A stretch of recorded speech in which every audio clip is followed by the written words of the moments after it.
We are live. A Monday edition of the Slate. This trio has never been together on this program. I'm Emerson Lazia, Nick Fryer, Matty Ice Meiselman, DK on the ones and twos, and history today, ladies and gentlemen. Samir Daouk producing the Slate for the first time. And I'm going to give him credit, gentlemen. He was ready for this moment. The Word document we had with the rundown and layout, it was professionally and well done. And I have never been more prepared to host one of these shows than right now. Nick Fryer, how the hell are you doing with your gorgeous background? Can't wait for Jesse to come back next week. I can't wait either. I miss our fearless leader. But yeah, it's funny that you're giving Samir all this credit now, because before you had some really interesting things to say right before the show. I thought you did a great job, though. I mean, I don't know if you're being sarcastic or not, but I'm being I'm being dead serious. I like a guy who takes his job seriously. I give him a lot of crap because we have an interesting bromance. I'm a little upset because his girlfriend just moved in with him, so I know he's going to pay less attention to me moving forward. But I am going to be honest when it calls for honesty. Okay, duly noted. Thank you for clearing that up. Matty Ice, what's up, dude? Good to see you again. I saw you this morning on the Sweat. Yeah, you too. And happy to have the crew back together. I know this is the first time, but yeah, twice in one day for this newly formed trio. Yeah. Can't wait to get into it. Yeah, that's right, people. Your phones, your computers, whatever you're watching us on, we do appreciate it. They're about to overheat, so proceed with caution. Okay, before we get into some best bets tonight, maybe some DFS plays, some news around baseball, since you two are two juicy baseball guys. So there was a firing here, gentlemen, this afternoon. We were going to start with Tatis, but this actually makes sense. And shout out to Fryer for the segue that is coming shortly. The Rangers have fired manager Chris Woodward. Now, Matty, this comes months after spending $500 million in the offseason here. I believe they haven't made the playoffs since like 2016. Woodward went 211 and 287 in his time here. I mean, how far away are these guys from being a postseason contender right now? Yeah, pretty far. Like, I think the whole front office maybe could have been fired along with the management because Texas was still, I think, by Fangraphs projections and probably other ones, almost every one of them had them as a sub 500 team, even with Corey Seager, with Marcus Semien, with their new look roster, because they just have no pitching and they don't have a lot of lineup depth either. Like, it's just not that good of a roster. They basically were a minor league level team that added a few guys who are good, but it wasn't enough. And they're also in a division with the Houston Astros and the Angels, who were supposed to be good, and the Mariners, who I guess are actually good. The competition's tough, and they're just like Texas is going to be average for a while. They really have no good starting pitching. So I don't know why they thought that they were close enough to spend a bunch of money. Like, it just doesn't really make a lot of sense. No, you're right. I think even with the additions of, what was it, Gray, Seager, Semien, like, I don't think they were expected, you're right, to really contend this year. And Fryer, there were clear issues with this team. I'm looking at a 6-24 record in 1-run games. It's like, that was a significant factor here. That hurts. That's killer. And this is a year too where you somehow get Martin Perez and he goes off out of nowhere after just basically falling off the planet. Yeah, that's right. Yeah. But I mean, still, like, you have him, and it's very easy to forget. I mean, because they're 51 and 63 this year. I know Perez got shellacked last time out, or the time before that, I think it was, right, yesterday. But yeah, the Seager signing, more so than the Semien signing, even when that happened in the offseason, I was just thinking, what are the Rangers seeing? What is their front office seeing that I'm not right now? Are they delusional? Because you have the Astros, and as much as the Angels never seem to figure it out, they still have very high-end talent with their top two guys. The A's, again, I know that they're a bit of an embarrassment of an organization, but they do find ways sometimes when we don't think they're going to be good. And then you have the Mariners, who, everybody thought was going to make it last year and everything, and think this year too. So I just don't get it. Like, if you look at all the teams that I would have said in the AL West, like, who's not going to make the postseason, I think my number one team out of that division would have been the Rangers. It shouldn't have been. You should be signing those two guys. Yeah, the team's 51-63 and trending for its fourth straight season now below 500. But you're right, Fryer. Like, front office and the Rangers ownership, they need to determine, like, which players now, they got to go on another spending spree or whatever, which players now can push this team forward. And actually, they need to find a manager capable of getting the best out of the rest of this roster, besides the dudes who they spent, $500 million on in the offseason. And you mentioned this team, knock it off, you too. You mentioned, I got WWE back here, dude. This is like SummerSlam. You mentioned the team getting shellacked here like a couple days ago. When they also got shellacked, and props to you here for reminding me about this. It was 2020. They were playing the Padres. Fernando Tatis Jr. Woodward was pissed off when, I believe, the Padres were winning by like 8 or 9, whatever the hell it was. And Fernando Tatis Jr. broke one of the unwritten rules of baseball. And Woodward was not very happy about it because there were bases loaded. He had a 3-0 count and he had the green light to just swing away. And of course, he hits a grand slam there. But you know what Tatis Jr. won't be doing at all this year is hitting a baseball at all on the field, because once again, people are questioning his maturity, and he just received an 80-game suspension on Friday after testing positive for the performance-enhancing drug clostebol. I don't know, whatever. He claims the positive test was a result of a medicine he took to treat ringworm. So I don't know, Fryer, like, this news comes out, and now the front office there, like his teammates, I believe Mike Clevenger's one of them, who's absolutely pissed off about it. Yeah. So, I mean, this seems like a tough time because they were expected to have him, and then also Juan Soto just blasting piss missiles left and right here. He was expected to return in a few games. Yeah, and Manny Machado and Drury and my guy Cronenworth. But I'll tell you what, I just remembered from the sweat this morning. You told everybody that was watching the show that I had ringworm previously. So thank you for that. I appreciate that very much. But I mean, I know you played college athletics, and a lot of college athletes end up with ringworm, right? Oh, Like is that wrestlers true? and stuff. Oh, is that a thing? I didn't know that. I've never heard that in my life. Thought essentially it was like a rite of passage. Like if you don't have ringworm, you Ah. can't be on a team. It's like No, initiation. I thought that was a Florida thing, but maybe I'm wrong. A lot of things are Florida things. But yeah, no, this is a brutal look for him. And honestly, with the Woodward thing, though, I know it's years ago, but I'll never understand that one. It's like you're getting the crap kicked out of you. I'm sorry. If you suck that day, you got to wear it. That's the way it goes. I've heard of a lot of unwritten rules, and some of them don't really bother me. But this is one that just doesn't make any sense. It's a 3-0 count. Like if the guy wants to swing, he might be doing you a favor. He might be getting you out of a walk situation. So I don't get that one at all. But yeah, this Tatis stuff, man. Like one caveat here. I can't remember exactly the details around it, but a few years ago, I think it was Plesac and Clevenger got in a bit of trouble when they were both in Cleveland. Obviously, Plesac is still there, but Clevenger's since moved on. Something happened there, and that's why Clevenger got moved. So when I see that he's the guy that's kind of speaking out a little bit more harshly of the Padres players, because I know Musgrove said some stuff, but it wasn't to the same degree. I do want to consider the source there, but it is still interesting to see how like a guy like Musgrove, then you got the GM speaking out too. So there's a lot here. It's layered, and I cannot wait to see how it all unfolds because it is going to be a dumpster fire. Yeah, because even if they're not speaking out though, Maddie, like there's no one who can be happy inside that clubhouse right now. He's already made questionable decision after questionable decision off the field. Front office is saying maybe we need to dive back into some of these issues he's had off the field and ask more questions because we feel like he's just not being honest and we can't trust him right now. But this morning I asked Eric, which players need to step up the most now that San Diego knows that this guy's not going to be on the field for the rest of this year and really the first 23, 30 games of next season. And he said Juan Soto. Like, do you agree with that? Do you believe anyone else on that team needs to step it up now? Yeah, well, one of the reasons why the Juan Soto fit potentially was going to look a lot better in San Diego was because in Washington, you could just pitch around him because there was no one else really in that lineup at all. Nelson Cruz is nothing like what he used to be in his prime.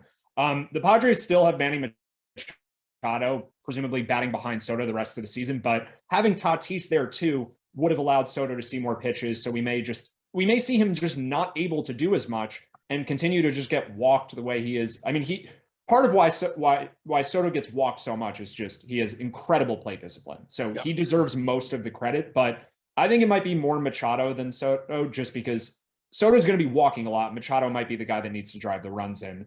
But overall, like this team needs everyone to step up because when you lose one of your best players, you just need, in order to overcome the obstacles of beating all these other top teams, you're just going to need everyone to be better. So I actually think there is a lot of betting value related to this. Okay.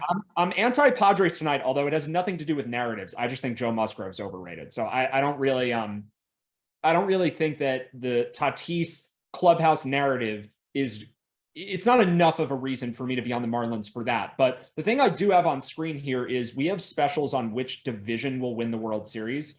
Yeah. And I was talking about the NL East as a good value here before the trade. And then also after the trade, I still thought it made sense because the Phillies are entering the playoff picture. So the NL East is potentially getting a third team in the mix. But now with Tatis out, we haven't seen this line move that much. And you're getting plus 290 on what I think are 3 of the 4 best teams in the National League in the Mets, the Braves, and the Phillies. I think the Padres are now 5th without Fernando Tatis. Yeah. So they got plus 800 to win. Are you just talking the National League? Yeah. Yeah. So they're plus 800, which is the 4th longest odds there. So Dodgers, Mets, Braves, Padres. Right. So the issue with the Phillies is there's more of a chance they actually miss the playoffs because they're behind in the standings. But as far as who has a better shot in the playoffs, I think the Phillies have a better roster because they also have the issue of Schwarber's hurt right now and Harper's hurt right now. They should have both of those guys back by October baseball. So once they're at full strength, I think they're a better team than the Padres. They just have to get in. They're most likely going to have to do it by passing whichever of the Cardinals and Brewers doesn't win the NL Central. But I think really it's pretty likely that you get the Mets, Braves, and Phillies all in the playoffs. And then you have that division with 3 of the 4 best teams in the National League and maybe 3 of the 6 best teams in all of baseball, because I think the only 2 great teams in the American League are the Yankees and Astros. The Blue Jays are good. But I don't think they're quite that level. So plus 290 to win for the NL East to have the World Series winner. or just the Phillies at their odds to win the World Series. I'm just trying to find them again. They're at 35-1.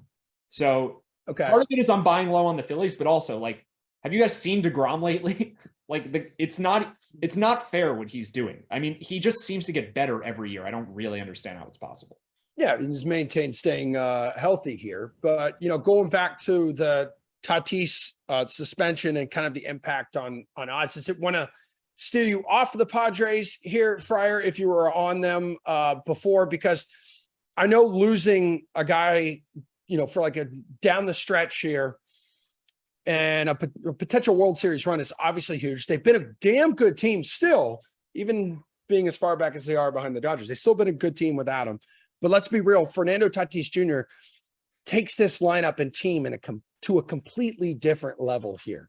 Yeah, absolutely. And honestly, I think when I think if it was Steve or Gary, and I'm going to give Gary the credit. God, I don't want to do it with Steve. But the other day when the news broke and Juan Soto got moved and everything, we saw how the odds kind of got like cut in half for the Padres. Yeah. And I think Gary was spot on with it, where it's like kind of apprehensive to move on the Padres at that number, just because like, okay, you're adding a hitter. And as much as he's a great hitter, one of the best hitters in the game, obviously from a youth to where his talent's going to be in the next few years and everything like that, a great investment by the Padres. But if it was a pitcher, I'd feel a little bit more strongly about it. And that's where when Matt brings up DeGrom, it's like, if you have DeGrom and Scherzer healthy for the entirety of the postseason, then you should there's a realistic chance that you win every one of those games that they start.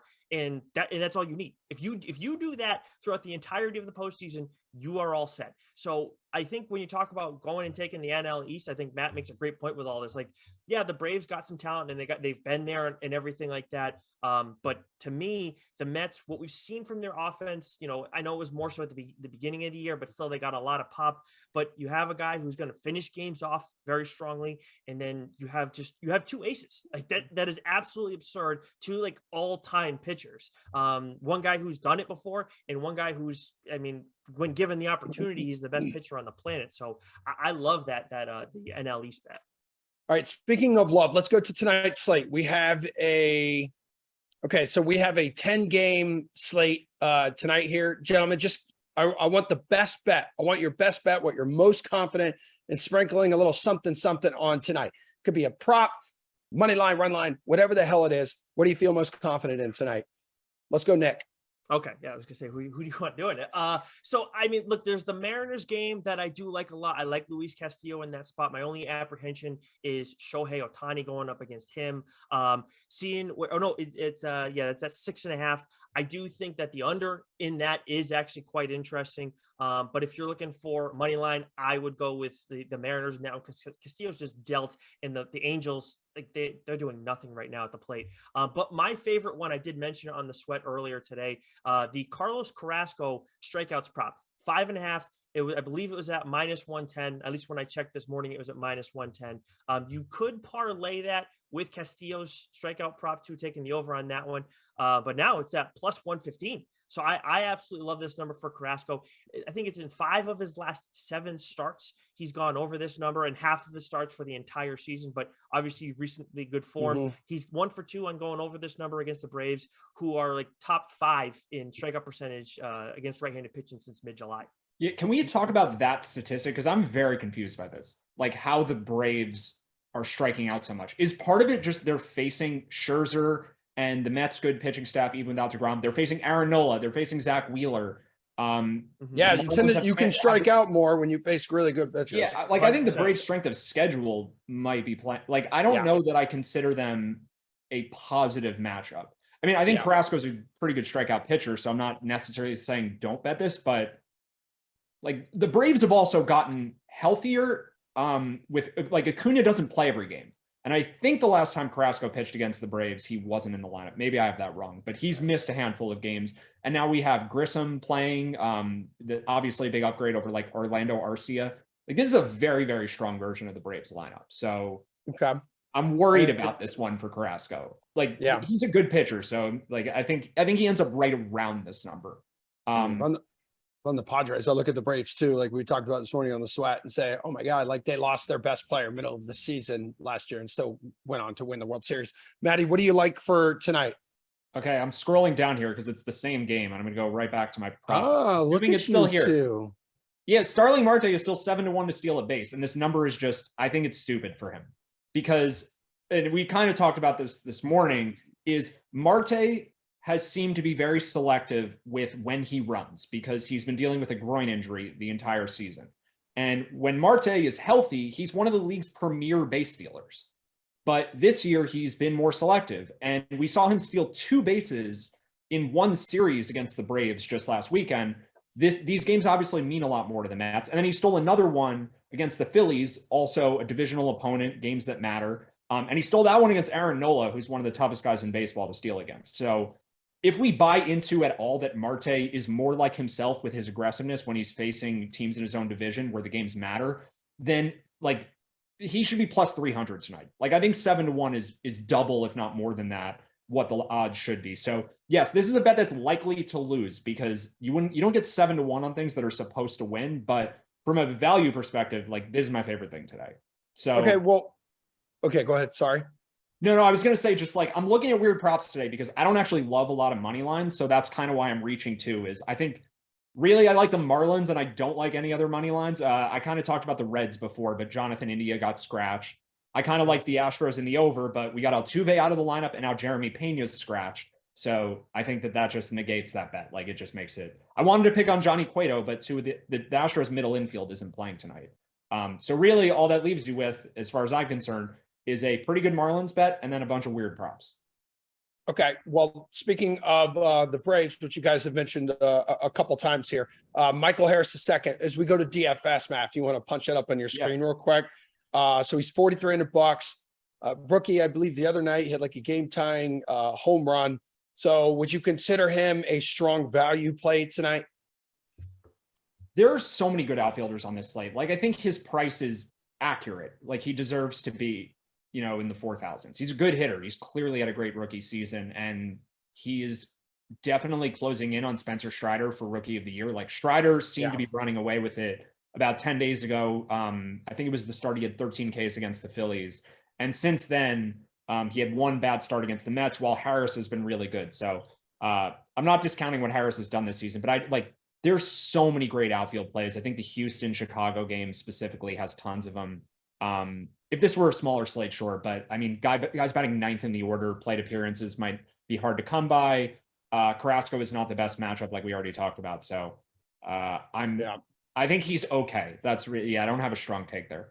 Okay. Do you, I didn't realize I was pulled up an article here that he went Super Troopers on the media the other night in the clubhouse. And in one of his interviews, like dropped meow, like I guess a bunch of times, answering questions from reporters. Who is your top DFS play tonight then? Well, just before I answer that, we just got news that Walker Buehler is out for the season. Mm-hmm. Was that a possibility? Like, is that totally out of nowhere? I thought he was like nearing a rehab start. I don't know, man. Clearly that wasn't going well. Yeah, dude, an article from 8 hours ago. Walker Buehler making progress in recovery. Yeah. So, let's get those NL East bets going. Like the Dodgers and Padres just both suffered major blows in the last couple of days. 100%. I mean, if anything, that's better news for the Padres because again, the Padres guy that's true too. So, so much for them anyway. Okay. By the way, real quick, I just wanted to fact check one thing. Acuna was in the lineup last time Carrasco faced the Braves, and he struck out one time. He also took Carrasco deep, but still, he struck him out one time. Okay. So there.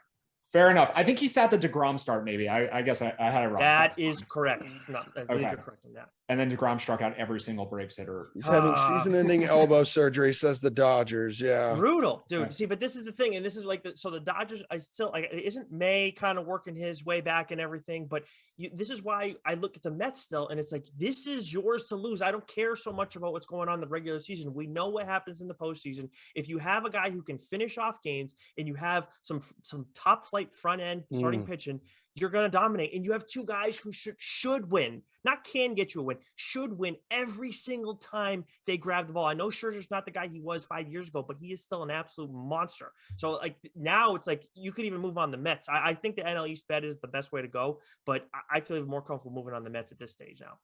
All right. One more thing before you two take off. We're bringing in Colin Sherwin here in just a couple minutes, everybody, because we're going to talk about some of the FedEx Cup playoffs. We got a big name withdrawing, who to target on the DK Sportsbook, all that fun jazz here coming up. But before you two take off, did you see that crazy parlay Samir put in the rundown? Some dude, one lucky better, correctly predicted the winner of all 14 Major League Baseball games on Friday. So he turned $7.12, Matt Meiselman, into more than $16,000 on a plus 533,000 parlay. So all 14 games he predicted correctly. How wild is that? So I'm generally a very cynical person. Yeah, it's you are. Really hard to be. It's hard to be cynical about this one. Like, how do you do that? I mean, has this guy been trying all year, his entire life? Even if he has, this is still, you're not supposed to win one of these ever. No. But, yeah, I don't know. Is he buying lottery tickets now? Is this someone who's just like, there's some divine power that has blessed him to be able to win? I love this stuff. I love this stuff because this feels weird.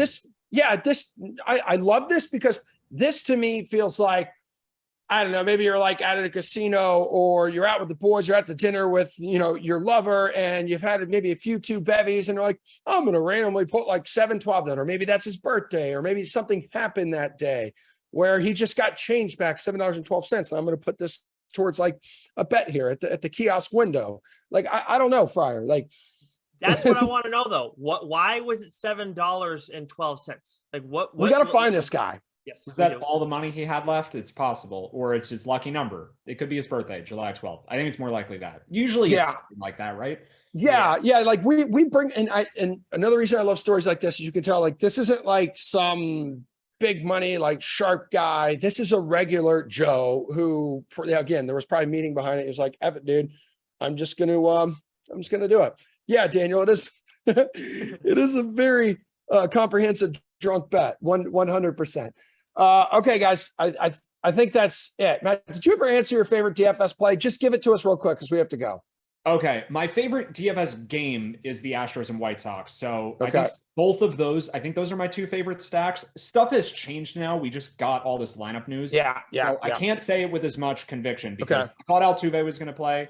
I thought Jeremy Pena was going to play. So you know what? I'll shift from the Astros to the White Sox. That's going to be all their top hitters. Those are my top guys. Fryer, give me a name. G-Man Choi. It's going to take right. cold deep tonight. That's a value play too. Yes, sir. Right? You're welcome. Okay. Love it. You two were kick ass. Absolutely great job. That was fun. Quick break here, guys. And Colin Sherwood's coming on, talk some golf bets right after this. It's okay. Hang out.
All right, everyone, back here on the slate. The baseball bros are gone. My dogs are battling behind me. And Colin Sherwin, baby, is here to talk some golf to kind of close us out as we are on the back nine of the slate.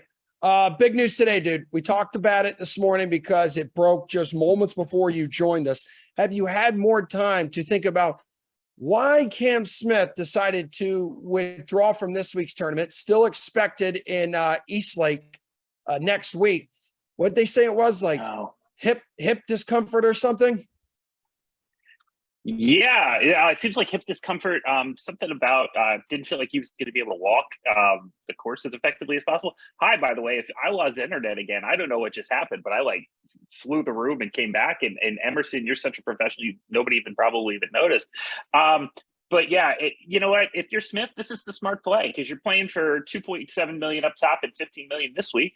Or you can play next week for $59 million and $18 million up top. So. I would go ahead and kick it down a week if that's what I needed to do to play my best. At worst, what's he going to be? -5 instead of -7. Yeah, you know what I mean. I mean, and that would be possibly even a long shot for him to move down 2 spots in the FedEx standings. So for me, this is definitely the long-term smart play if you're trying to win $18 million, which is what all of these guys are going to be trying to do at East Lake next week. East Lake is also a course that probably sets up a little bit better for him, although this is a birdie contest this week, and nobody can putt it quite like Cam Smith when he's in a final roll. But you save your legs, save it for Atlanta. I totally agree with you, and I cannot wait for next week because you're going to have guys like Rory and Scheffler who hopefully bounce back this week, as Rory is once again the favorite. Scheffler with second best odds. But you're going to have those two guys. I mean, who the hell knows what's going to happen this week? You're going to have Will Zalatoris, who just put on an absolute show for his first career win. So finally the ride. And then, you're going to have Cam Smith with like the villain narrative here. And I know that this week at the BMW, you are very high on Will Zalatoris and believe he is once again going to win, which he has. He's tied in that chunk of dudes, plus 1,400, second best odds behind Rory McIlroy. So just real quick, react to what you saw from him. He had a bogey, right? To like win the thing. And then bogey to win. Which is great when your opponent. Yes. Well, he screws up first because he has the honor coming off because he was next to last to go in, so first and last out. So that means with the new rule, they don't flip a coin anymore. He gets to go first. So he has the honor on 18, and he has the honor on 18 again, and then he has the honor on 17. Unfortunately, the way the playoff works is you're going to have the honor all the way down, which kind of sucks if you're playing multiple holes. You never get to play behind your opponent, which is a huge advantage in match play. So he hits it, should have been in the water. Caught the break of a lifetime. For a guy who's had so many bad breaks in playoffs and late in tournaments, for him to finally get one, I thought was a little bit of karmic justice, as it were. So he sticks it in the water, or should have been, gets wedged up against that rock instead. And then all Sepp Straka has to do is literally just put the ball in the green. Just literally anywhere in the green is fine. He drowns it. And when you miss 6 straight cuts and all of a sudden you're in a playoff to win $2.7 million, and get through to the FedEx final, we can see how maybe the pressure could have gotten to him for sure. Then Straka takes his drop from the circle. He sticks his drop in the bunker, which from 90 yards, can't do that, man. You're a pro. Pitches out and then pitches short. So just these guys are all over the place in the playoff. Yeah. Nuts, absolutely crazy. Long week of golf. I guess it can happen, but give me Will Zal. I don't think he's even going to make a playoff this week. It was a putting contest. This guy, if he can make some putts, which is what it appears he is now doing, whether that's a new caddy, whether that's a new setup, whatever it is, new caddy 1 for 1, old caddy 0 for 57, whatever it is that's changed in his game, he looks like the guy right now. When you've gone through, we saw guys are just peaking, certain guys at certain times. Yeah. Scotty Scheffler peaked earlier this year. Tony Finau was peaking to the end of the season. We've had other guys, Rory McIlroy peaked earlier this year. Guys who are just playing at a super duper high level for a certain period of time. I think Zalatoris gets into that conversation now. And I'm telling you, 1, 2, 3, if you can find a way to book it, give me all 3 of these tournaments and Will Zalatoris could win all 3 of them. Okay. I love that. And he was, of course, in the winning lineup too of the Fantasy Golf World Championship over the weekend. There were 40 entries, winning lineup, clearing second place by 21.5 points. Will Zalatoris put up 122 freaking fantasy points. like for this winning lineup. Took home $1 million, another ticket here to the tournament of champions. And clearly, like, you're someone who's going to be riding with them. Is there anybody else among the favorites that you expect, as we make our way back to the DK Sportsbook, that you expect to maybe bounce back? Like Rory McIlroy, Scotty Scheffler, those two dudes looked really, really rusty this past week, but maybe getting that one tournament under their belt will help them a little bit this week. Yeah, I think both of those guys are two guys that can certainly bounce back at any time. Look, believe me, nobody was more shocked that Ricky Fowler made the cut. Scotty Scheffler and Rory McIlroy did not. I mean, like, where the hell did that come from? Ricky Fowler, the last guy who was in the postseason too. So full disclosure, I ran the numbers after Friday, and I thought, going in, and I was like, there's no way he can even make the top 125 after last Friday's round. I was like, oh, he missed the cut. He can't make the top 125. He needed everybody at the Wyndham Championship to fall apart just to make the 125. He ended up 123rd because he made the cut this week. So congrats. He will not have to use a lifetime money exemption to play on tour next year if he chooses not to play on the tour himself. But for the guys that are coming back, I really, I like Justin Thomas in all of these type of events. This course doesn't set up for as well for him as it does for East Lake. Rory McIlroy, I still think, is the #1 player in the world. No matter what, any track, anytime, any place, that guy can just go super low because he has the elite game at all stages, off the tee, with the irons, and around the greens and on the greens. He's just as good as anyone has ever been, complete as an all-around player. Maybe doesn't have the results that you would think for a guy who's really, historically, you could put his stats up against, anybody but basically like elite Tiger. And that's basically what Rory McIlroy is. So he could certainly do it. Tony Finau's playing fantastic golf right now. And again, a swing that translates all over to all courses over. And the guy who there's two guys that you always got to look for in these tournaments right now. That's Sam Burns and Max Homa, particularly Sam Burns, just because the variance on Burns is so high. This guy goes like 62, 63, 87, whatever. But like he can go super low. He can also go super high. If he can string four together, Sam Burns is going to be in the mix. So if you're looking for that next guy, that next Zalatoris, the guy who could be coming out of nowhere to steal one, Sam Burns is always got to look at high variance play. Not going to miss the cut this week, but could miss cut and could be on the board on Sunday on the back nine. So there you go. Damn. Rory McIlroy, we got to go. He lost more than one stroke, like off the tee to the field last week. He was all over the place with his driver. And then Scotty Scheffler, for crying out loud, lost nearly 2 strokes putting to the field. Like, oh my God. Anywho, okay. That was quick and dirty, and that was fun. I'm glad you were able to join us here for the back nine of the show. We'll have you on again later this week, talk more golf, man. And hopefully we'll have you on the sweat as well. Thanks everybody for hanging out with us on the Slate. Samir, it was wonderful to spend some extra time with you. You as well, DK. And all right, Colin. Later, dude. Later, everybody. We're back tomorrow morning for the sweat, 11 o'clock Eastern time.